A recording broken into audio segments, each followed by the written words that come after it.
Hi, I'm Ariel, and today I want to talk to you about my favorite series of all time. I'm only going to be including completed series of which I have read the entire thing in this video. I'll be making a separate video about series that aren't finished yet or series that I just haven't finished yet. So be looking forward to that. This is my cat Kukui. He's been wandering around, so if you see his tail flicking around, don't mind that. If you see the orange cat, that's Odie. He's also wandering around here. The first series that I want to mention really briefly is Harry Potter. I am a millennial, and so Harry Potter is one of my favorite series of all times, but I no longer support J.K. Rowling because of the comments she made recently about her opinions about trans people. If you don't know what I'm talking about, I definitely recommend looking it up and making your own decision, but I just wanted to mention that because it is still one of my favorite series. Okay, moving on. The next author that I want to talk about is Tamora Pierce. Tamora Pierce is definitely one of my favorite authors of all time, and I'm including her here because I am including both of her two universes, the Turtle universe and the Circle universe. If you're not familiar, the Turtle universe starts with Alana the Lioness and her quartet, and then there are also several other quartets in that series. And then the Circle universe starts with the Circle of Magic, and then the circle opens and it goes on and on from there. Tamora Pierce is continuing to write stories in both of these universes, but because the series themselves are complete, I am including them in this list here. So to dive in a little bit deeper, in the Turtle universe, it's kind of a medieval setting with knights and castles, and Alana the Lioness is the first woman to be knighted in the kingdom in hundreds of years. My personal favorite quartet from this universe is actually the Protector of the Small Quartet, which focuses on Kel. Kel grew up abroad and heard tales of Alana's adventures and wanted to become a knight herself. While Alana had to become a knight while hiding her identity as a woman, Kel is the first woman to be allowed into knight training since the rules were changed because of Alana. And so the story is about her still trying to prove that women can be knights, even without hiding their identity, and Alana has some magic powers, but Kel does not, and so that's a big difference between them as well. I just really love all of the Turtle series because they're so wholesome. They're really about young girls coming of age in different ways in this very magical setting. Then the Circle series takes place in a different universe entirely, but it's still in a sort of same time period, sort of medieval. This series is much more focused on magic, and specifically elemental magic. This series follows 4 orphans who were rescued by the great mage Niclern Goldeye. And this series follows these 4 children as they grow up and discover their own magical powers and face a variety of challenges. I really love Tamora Pierce because her books are really inclusive, especially considering that they started being published in the 80s. And so I think it's really worth it for everyone to read. I would note, however, that the earlier books are aimed at a younger audience, more middle grade than young adult.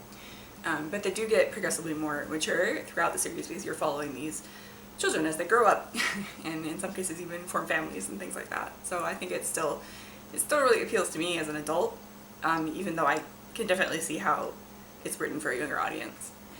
The next series that I want to talk about is the Winter Night Trilogy by Catherine Arden. This is an adult historical fantasy series inspired by Russian folklore.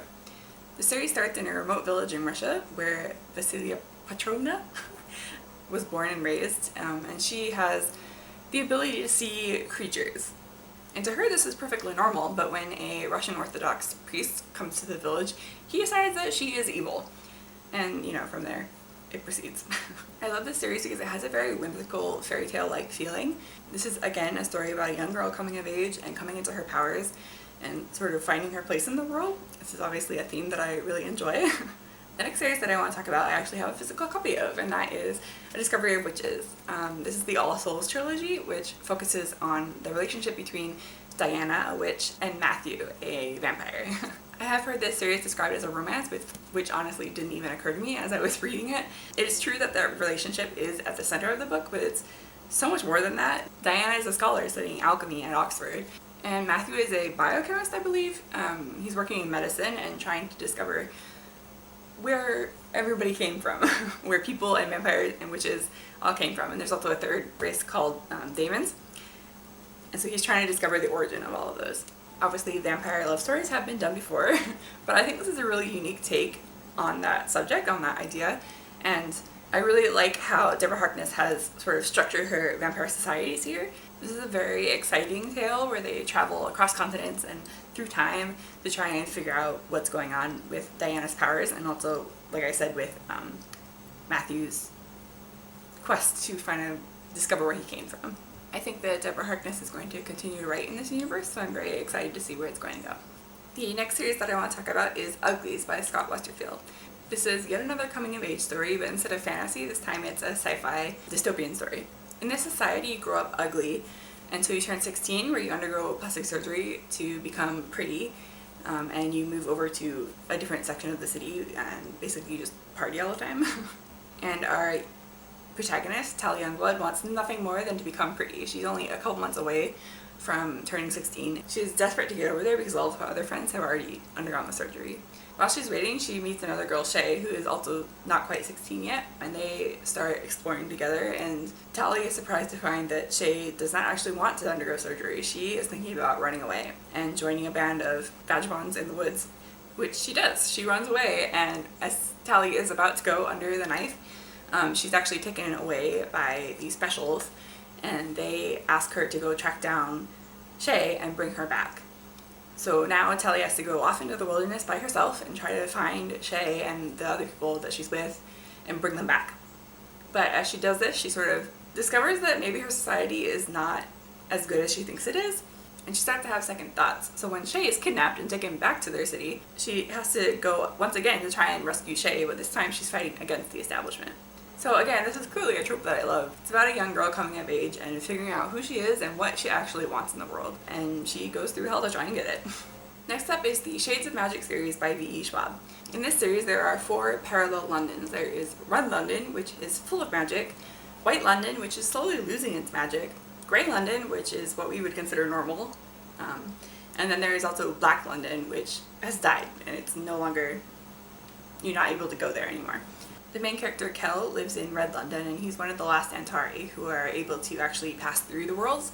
So he was adopted by the King and Queen of Red London, and he works to transport messages between them and the other rulers of the other Londons. One day, Kel gets into trouble, and on Grey London, he runs into the thief, Delia Bard, who steals the thing that he needs to get back to Red London. This is a wild adventure through these 4 different Londons.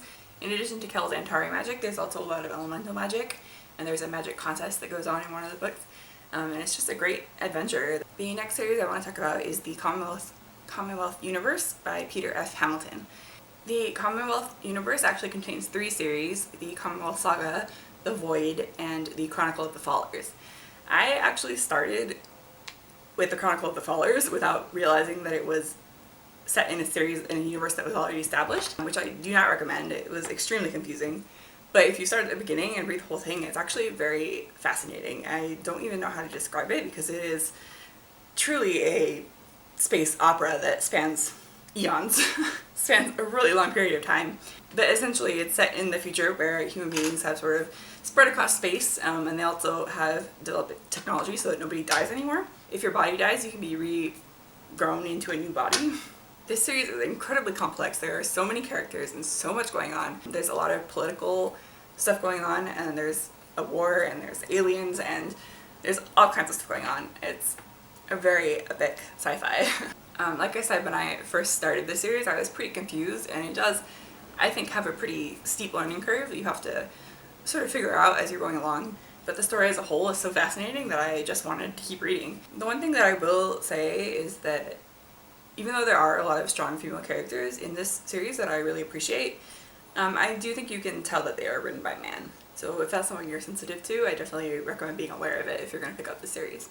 And that's it. Those are all of my favorite series of all time. Like I've mentioned, most of these series I have read multiple times, and I will probably continue to read them multiple times in the future because I just love them so much.